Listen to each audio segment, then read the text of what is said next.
to our next topic. Ano ba ang next topic natin, kabibig? Itong si Risa Hontiveros at Leni Robredo. Nako, sana'y puwersa sila laban kay VP Sara. Ha? Yes, mga kabibig. Talagang itong dalawang to, ang oposisyon, mga kabibig.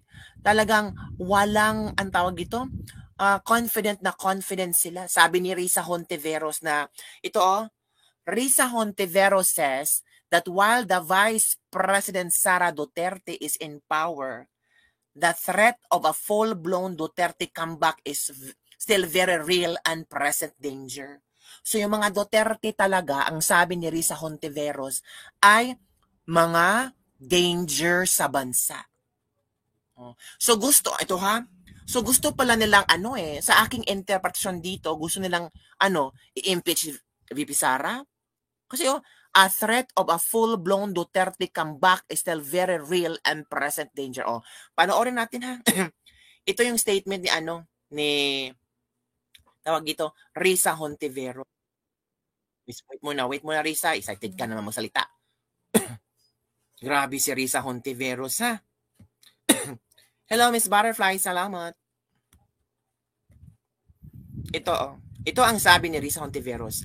Umattend pala si Risa Hontiveros sa Akbayan. Ito ha, yun natin.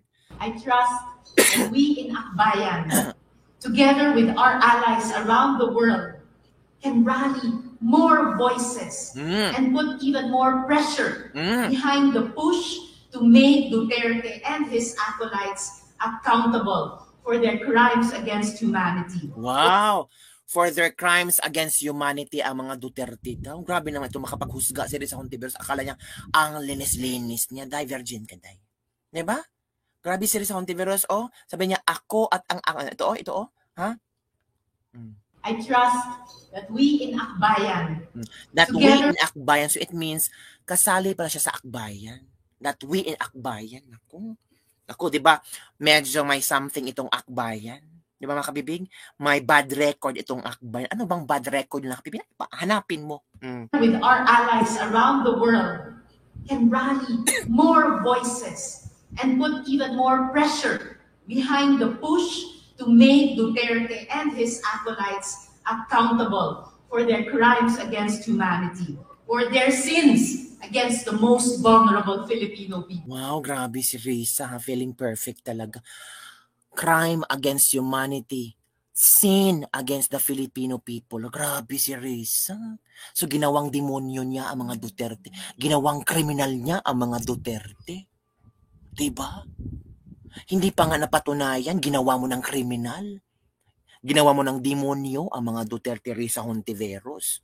Diba? Kung mag-react si BP Sara, gawin nyo namang, kung sasabihin nyo naman na entitled, bratinela, kung si BP Sara magre-react tungkol sa mga statement nyo.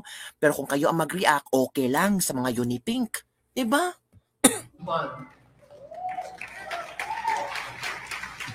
Alam ko po na ang daming kalat ni Duterte. Ang daming kalat din. Ang daming kalat daw ng mga Duterte. Ayoko sa politikong feeling perfect. Ayoko sa politikong palaging ginagamit ang mga Duterte para mapag-usapan. Ayoko sa mga politiko na parang parang sila na ang magaling, parang sila na ang may magandang ginawa sa Pilipinas, at parang gusto lang siraan ang mga Duterte. Diba? Hirap na hirap tayong linisin. Hirap na hirap daw si Risa Hontiveros na linisin. Ano bang nagkalat ba si Duterte? Nung umupo si Duterte, di ba, nagka-pandemic tayo. Kalat, hirap na hirap daw siyang linisin ang kalat ng mga Duterte. Grabe na to si Risa. Feeling perfect talaga ang babaeng ito. Grabe daw, Kasi ang mga Duterte ay tinik sa kanila. Tinik sa mga aktivista. Hoy Risa, ibalik mo ang pera ng bayan.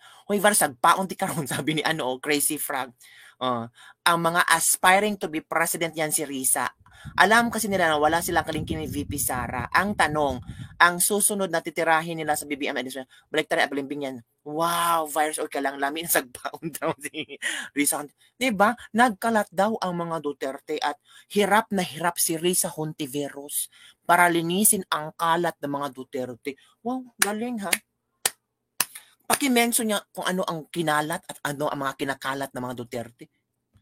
Ang kadiliman noong panahon niya. Hala, kadiliman daw. Sumadilim ang Pilipinas noong panahon ni Duterte. Uy, grabe naman si Risa Hontiveros.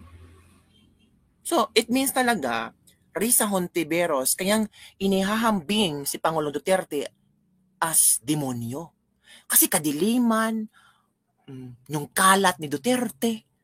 Hala, grabe. Napaka-judgmental ang babaeng ito.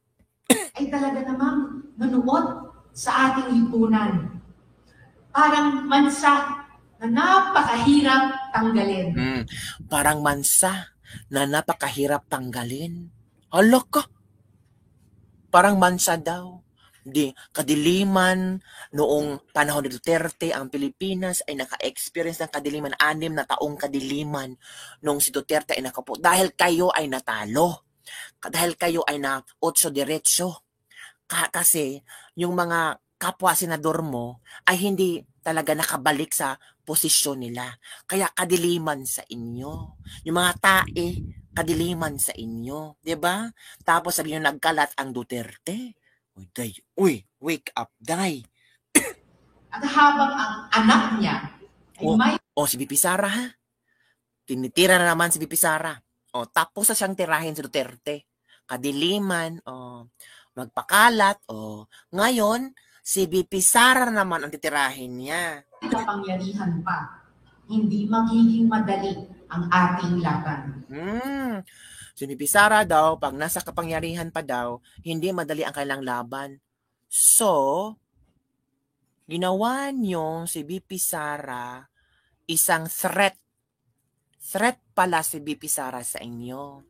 So, akala ko gusto nyo ng isang magandang gobyerno. Akala ko susuportahan nyo kung sinong nakaupo. Pero, threat pala sa inyo si VP Sara. Bakit po? Ano bang ginawa ni VP Sara sa inyo? Grabe naman si Risa Hontiveros. Parang siya lang ang merong ginawang maganda sa Pilipinas. Di ikaw na ang galing-galing mo. Diba?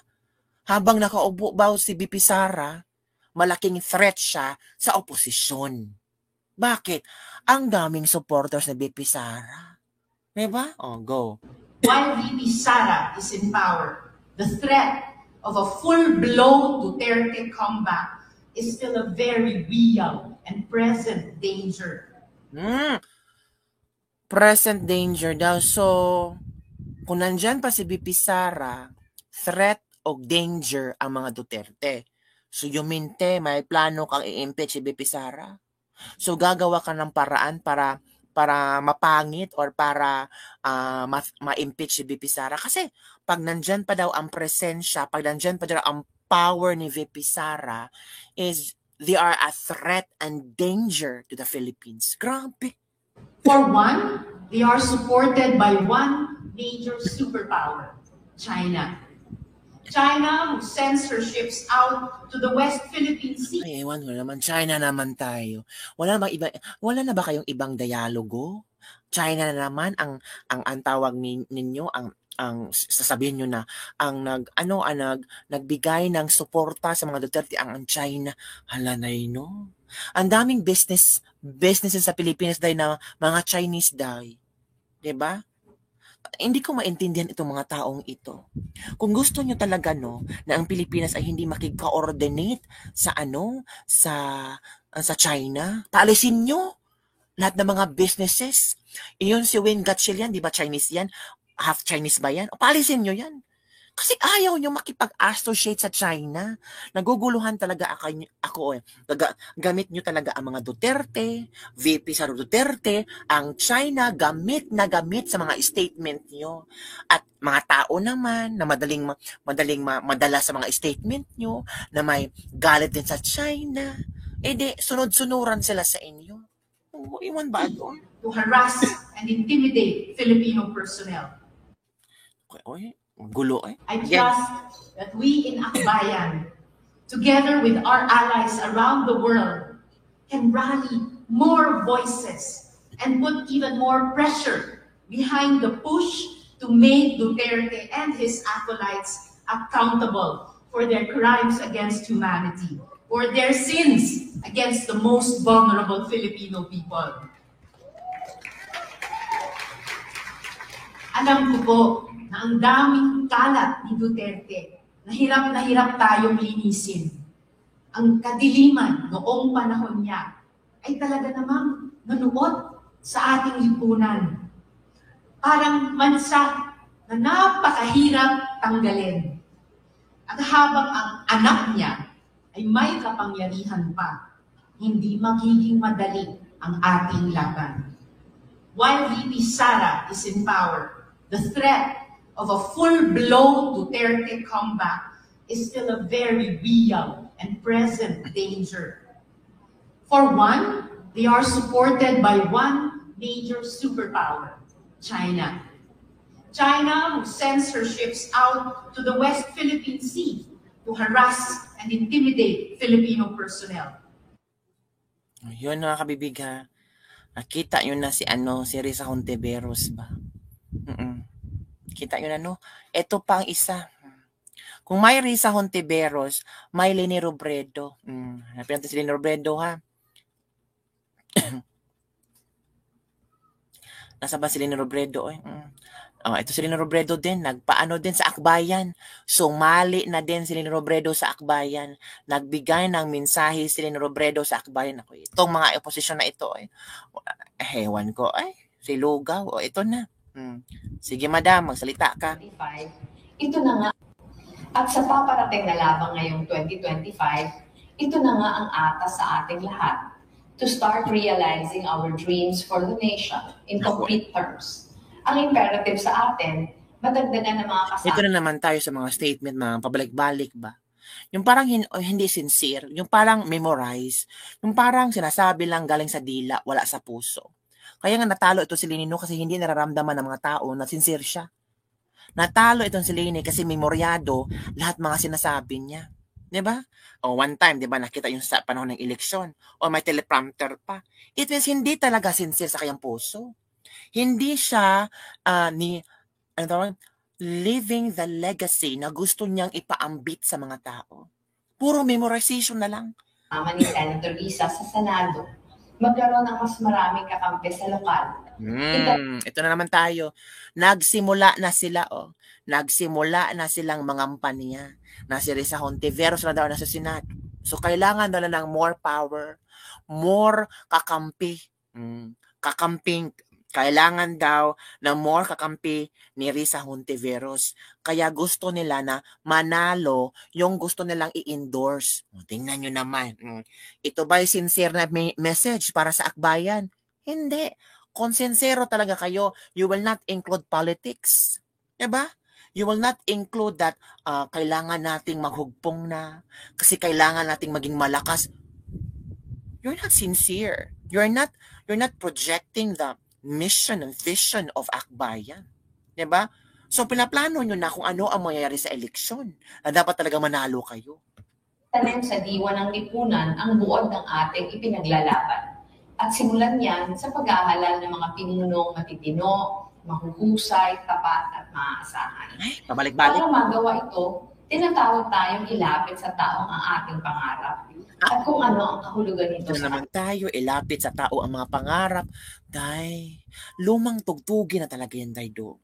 Parang libro ba na pabalik-balik mong binabasa hanggang na-memorize mo na lahat ng statements, hanggang na-memorize mo na kung ano ang susunod na mangyayari. Parang teleserye na ba na nakakaumay, diba? Parang, iwan ko sa iyo, Day. I know that the past few years have already asked so much from all of us. But we are going to have to work a little harder. We need to fight even more. Open our hearts and our minds. Widen our... Iwan ko. Open our hearts and our minds daw. Saan kaya galing niya ang statement na ito? Diba? Double time daw. Mag-double time kayo ng effort para maraming kakampi si Risa Hontiveros. Mahirap naman kung si Risa lang ang lumalaban sa grupo nyo. Circles of compassion. And be intentional about how we relate to our fellow Filipinos. Hindi na matatawaran ng ambag ng akbayan sa sambayan ng Pilipino. Ano daw ambag ng akbayan sa Pilipino? Uy, comment daw kayo, Bi, kung ano ang ambag ng akbayan. Meron ba? Meron ba kayong naisip na may ambag ang akbayan? Mag-rally ka, bibig. Yun talaga makikita natin. Pag may SONA, pag kung ano ang gusto nila, mag-rally sila. Yun ba ang ambag? Ewan ko eh. Ambag nila mag-rally ka, bibig. At ito mga bibig, pumunta sila sa West Philippine Sea. Pumunta nga ba? Hanggang hindi nakarating sa West Philippine Sea. Ay, ewan ko eh. Anong ambag? Puro rally. 'Di ba? Di ko na po alam, Your Honor. 'Di ba mga kabibing? Natatawa lang ako sa mga istorya nila ba na parang scripted, na parang ginagawa lang, sinulat tapos memorize or baka basa-basa. 'Di ba? Sabi ni Lucia Ocampo, puro lang gulo ang ambag nila. Anong ambag? Puro rally from Tolamar, Racos 20. Mayroon sisigaw sa kalye from Norenza 2. 'Di ba? Gusto ni Leni Robredo na susuporta ng akbayan para dami daw susuporta kay Risa Hontiveros kasi ramdam nila si Risa lang daw ang nag-iisang oposisyon sa gobyerno. Kailangan daw madami sila. Di kayo na. 'Di ba? Pero hindi pa dito nagtatapos ang ating laban. Kailan ba matatapos ang laban nyo? Kailan ba matatapos ang laban nyo? Italo na kayo. 'Di ba? Kabibig, soldier nga kahit madami silang nagkasugat-sugat, talagang tatayo pa. So si Leni Kabibig, tatayo pa talaga 'yan kasi hindi pa tapos ang laban. Kailan matatapos ang laban nyo? 'Di ba? We still have a long way to go before we reach our dreams for a nation that stands firm on justice, democracy, and hope. Ay, nako, ewan ko. Narinig na namin yan sa ilang mga politiko na yan talaga ang kanilang mga adhikain, yung platforma nila na we will achieve a Philippine that is free from injustices. Matagal na po yan, sa panahon pa yan ng unang presidente, yun po ang kailang platforma. And until now, hinahanap niya ng taong bayan kung nasaan na yang na itigil ang injustices. Yung uunlad ang Pilipinas, lumang-luma na po yan at ayaw na ng tao na magpadbudol ulit. Ano to, bagong Pilipinas, bagong simula? Mimi kayo? Natin yan ngayon 2025. Excited na ako sa mga laban na may Ayun lang, excited sa laban, Day. Kasi yung ibang tao sabi nila, anak ko, diretso, otso sila, goodbye. Excited sila ni sa laban, ano kayang ilalaban nila ni? Para sa'yo, ang laban na to. Ewan ko. Panalo natin. Ito na naman tayo sa mga statement na excited na ako sa laban, ipapanalo natin to. Ay, wala bang revision? Wala bang change of new words to speak, to say? Parang, ewan ko eh. Tuloy natin pagkakaisa para sa Pilipinas. Pagkakaisa na naman. Ako po. Yung pagkakaisa sa panahon pa yan ng EDSA Power Revolution. Panahon pa yan ni Cory. Gamit na gamit yung pagkakaisa. Dapat sana sinabi ni Leni na magbigay tayo ng resolusyon sa bansa ng problema. Diba? Ewan ko. Pinamumunuan ng tapat, mahusay at may puso. Siya, sinasabi niya, she described herself. Pinamumunuan ng tapat, na may puso, she described herself. Diba? Siya nga ba yan? So, para sa isang lipunan. Diba? Again, be? At sa paparating na labang ngayong 2025, ito na nga ang atas sa ating lahat to start realizing our dreams for the nation in concrete terms. Ang imperative sa atin, madagdagan ng mga kasama ni Senator Risa sa Senado, magkaroon ng mas maraming kakampi sa lokal, itanim sa diwa ng lipunan ang buod ng ating ipinaglalaban, at simulan yan sa paghahalal ng mga pinunong matitino, mahuhusay, tapat at maaasahan. Para magawa ito, tinatawag tayong ilapit sa taong ang ating pangarap at kung ano ang kahulugan nito sa kanila. I know that the past few years have already asked so much from all of us, but we are going to have to work a little harder. We need to fight even more, open our hearts and our minds, widen our circles of compassion, and be intentional about how we relate to our fellow Filipinos. Hindi na matatawaran ng ambag ng akbayan sa sambayan ng Pilipino, pero hindi pa dito nagtatapos ang ating laban. We still have a long way to go before we reach our dreams for a nation that stands firm on justice, democracy and hope. Sisimulan natin yan ngayon 2025. Excited na ako sa mga laban na maipapanalo natin. At sa patuloy nating pagkakaisa para sa Pilipinas na pinamumunuan ng tapat, mahusay at may puso. Para sa isang lipunan. Halata siya nagbabasa, no? Ay, nako. So yun na kabibig, parang naumay ako sa statement niya. Parang hindi ko alam kung saan patutungo mga sinasabi niya. Kung sa ano pa ba, puro siya hangin lang siya ba? Yung walang content, yung puro ano ba? Puro, yung tawag dito, yung hindi puro, yung parang hangin lang yung mga statement niya. Ewan ko kung madadala kayo sa kanya. Talagang mag-ahalal kami ng matino at hindi kayo yun. From Lucia Ocampo. In your dreams, Robredo. Lenny, wag ka nang umasa. Ilang beses ka na natalo from AMB. Ikaray excited, Lenny, from King Temperature. May puso sa Senado palang hearing dyan. Mahilig kayo mag-contempt. Mahilig kayo mandiin from Tolo to Marcos 20. Diba? Akala nila ang mga tao hindi nakamasid sa mga ginagawa ng mga senador. Pag ang mga makaliwa at riling ang mga bayaran media, alert agad pa na pa mga bibilihin na patuloy tumataas ang gutom mga mamayang Pilipino. From Gladys de Guzman. Scripted forever. Kabibig, ibabalik natin iyan sa inodoro. Wala nang Manila sa mamamayan na mga pinaglaban pansarili lang. Gusto nyo lang gamitin ang taong bayan from Romel Berdin. Hello, Brother Nilo. Hello, binabasa niya lang sinasabi niya. Puro kalutangan from hair na hair. Nakakaantok pakinggan. Puro pagbubuhat sa rining bangko from AMB. Hi, Aida Ervi. Hello, Brother Lino. Salamat sa panonood. So, yun na nga mga kaibibig. Ewan ko kung ano ang inyong interpretasyon sa statement ni Leni Robredo. Itong parinig ni Risa Hontiveros na isang threat si VP Sara hanggang nasa power si VP Sara ay talagang danger ang Pilipinas. Ang tunay na makabayan ang pumapalag sa katiwalaan ng BBM admin. Buti pa nga kayong mga vlogger from Liz Vergara. Salamat Miss Liz Vergara. Pareho silang mag-speech ni BBM. Oo, puro ako. Napakapangit pakinggan. Parang enough na yung nabudol tayo, no? Enough na ang isang pagkakamali. Enough na yun. Enough na isang bodolero. Diba? So makabibig, ano ang yung komento tungkol dito? So yun ang aking mga lebak-lebak with evidence today.